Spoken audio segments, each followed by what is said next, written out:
everybody?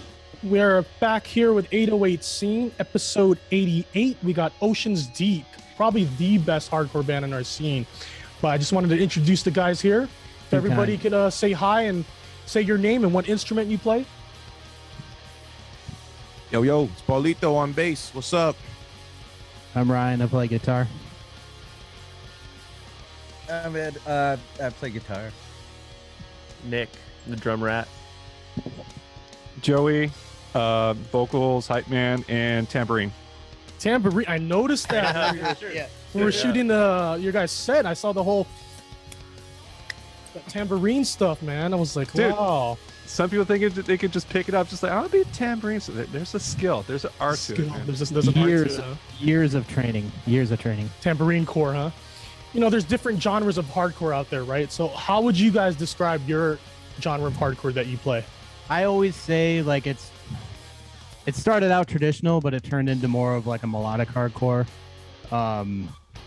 We don't really try to sound like any band specifically. It's just kind of how we write. We obviously have influences, but when we get down to it, we just come up with riffs and just write it. I mean, we all have our influences, so there is like some background type, like, oh, this is cool how this band does this or this band does this, so you know, maybe we can go down that path. But it's not like set in stone.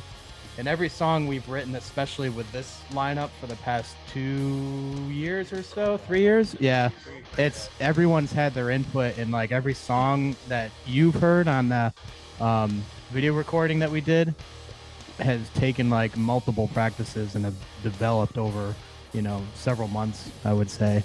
Some are easy, some take longer, but I mean, I would say like it's got a good melodic, heavy hardcore type sound, I guess you could say. Yeah, I feel like I get bands if you wanted that. I feel like a little comeback kiddish vibes, you know, or like maybe some like American Nightmare shit like that. Comeback Kid, Bane, American Nightmare. Defeater. Definitely got some American Defeater. Nightmare parts, yeah. So it's not like your chuggy, you know, drop the hardcore, but definitely that. It's just little dashes of here and there. Just don't want to try like set like too far in like one corner. At the same time, like everybody's just bringing like something new to the table, especially with everybody here. Like these four guys, what they've been coming up with for like the past few years, it's just such a chemistry, like nothing we never had before with like our old lineup. And yeah, like, it used to be Joey and I, and then a couple other guys that were there in the beginning, and then we had a big change up in 2018. I think it was. Oh wow! Summer 2018. Yeah. So we started in 2017.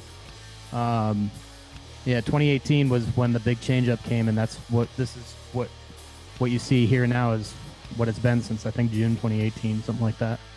It's one thing where like you and Ryan and I would like jamming out stuff before when I was like formerly like the drummer, and just playing what sounds cool. But then once we got, like I said before, once everybody started like kind of pulling in some like different ideas and new styles, and it all kind of came together. What was the cause of the birth? Just stand by. Building the guys abandoned. Not found the tales of danger. Perspective. What was the cause of the birth? You just stand by. Building the guys abandoned. Not found the tales of danger.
What are you guys' influences? How do you guys incorporate that into the music style you guys play?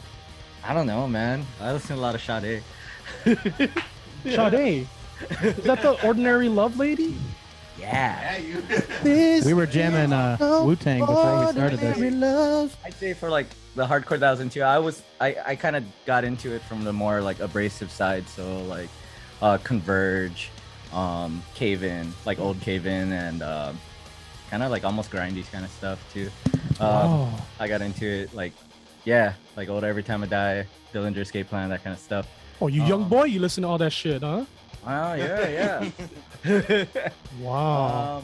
But yeah, that's kind of how I got into it, and then I got into, this like traditional hardcore from that. I mean, I was always into like Minor Threat and stuff when I was younger, but then like as I got older, I got really into like the abrasive stuff, and then I got into melodic hardcore kind of after, with like Bane, American Nightmare, stuff like that, and then now it's like I don't know. I listen to a bunch of random stuff. Most of my influence comes from old BBJ sets from Coffee Factory. No. Or like you know Come about On to that? Dance Party. I used to just you know watch a about lot that? of Come On to Dance Party and get all hypey to that. The better Backstreet Boys. Yeah, dude. I grew up with a lot of like East Coast hardcore and punk. So I used to live in DC, Virginia, travel up to New York all the time. So I mean, Bad Brains, obviously. But like I usually started with like Jimi Hendrix, The Doors, a lot of AC/DC at first when I was younger. Lizard King. Red Hot Chili Peppers all day, dude. Like that's how I learned to play the funk. Give it man. away, Like, give it away, give it away now. name a song, bro. I got you. But then going out of high school, I started getting into like Trash Talk. High school Down shit. to I was like in nothing. college, or like I was an adult already. He was like in college. That was like 2009, 2010 for me, bro. And then a couple bands. Turnstile was in my scene. You know, Baltimore, Maryland, going to Richmond, Virginia. I just grew up watching these guys. Trapped Under Ice, more of the more current like hardcore bands, but like that's top tier for me, honestly. Like if you think of hardcore, Trapped Under Ice, Turnstile. I like a lot of like British punk rock music as well, like Higher Power as well. I don't know, just groovier stuff for me. I like just groovier things. I like to kind of like feel it out and just jam out when we play, you know? So Nice. stuff like that. I grew up in like the similar scene as Paul too. New York mainly, that's where I'm from. So I grew up in a lot of East Coast and a lot of Boston hardcore. So American Nightmare, Bane, Every Time I Die, Comeback Kid, all the like Canada, New York, Baltimore stuff. That whole little circuit there, from when I was like 17, 18 years old, just growing up playing in different bands and like seeing all these guys and just, that's what I grew up with, my little influences there. Nice. Yeah. Like growing up in Waialua, where just like hardly anybody like really listened to that kind of like hardcore. I think it was just when I started like jamming with like some of my first like friends. We definitely got like a lot of influences from like Operation Ivy, Minor Threat, Circle Jerks, and then I think like one of my buddy's dad like just said you gotta listen to Bane, and then that was just like the band that just kind of really like set off for me for like at least that kind of like hardcore. It was just like Give Blood. The album is still like a major influence for me. Yeah, you wearing that Bane shirt right there, huh? You wearing that Bane right now, huh? Last show. Let's go. Lyrically, I think a lot of like Shai Hulud, Converge, and Bane is just like their structure, like way how they like those guys write and talk and things that they talk about, and then the sincerity behind it. I think that's like what I appreciate a lot about like hardcore then. But yeah, I think a lot of like pre-2010 like hardcore I think kind of sticks for me a lot. Great. So Nick, you want to change your answer? You want to give a real Final answer. BBJ. No, I honestly, I really don't listen to much hardcore. Like I grew up listening to punk rock, but when I hear it, I like it. I've never really dove super into that. Man, I don't know how people have the time of the day. Honestly, there's so many bands, right? So Yeah. like when they approached me about joining this band, I was like, I've never played anything like that really, but I'm down to try. You're in. I get more influence from drumming is more like it, as weird as it sounds, like the way that Sublime would link up their bass and their kick drum and their bass guitar. Like I really like that kind of and that's a weird reference, but like hip hop kind of stuff. Really, like I love the way that the bass and the bass drum lock up, and so that's the one thing that I try the most to do is just get those, like, let the guitars float on top and like link up with the bass. Nick actually really did bring that aspect in and tightening up some certain things, because during all our rehearsals, it's a lot of the time is Nick and Paul actually just figuring out that main, bottom line. Yeah.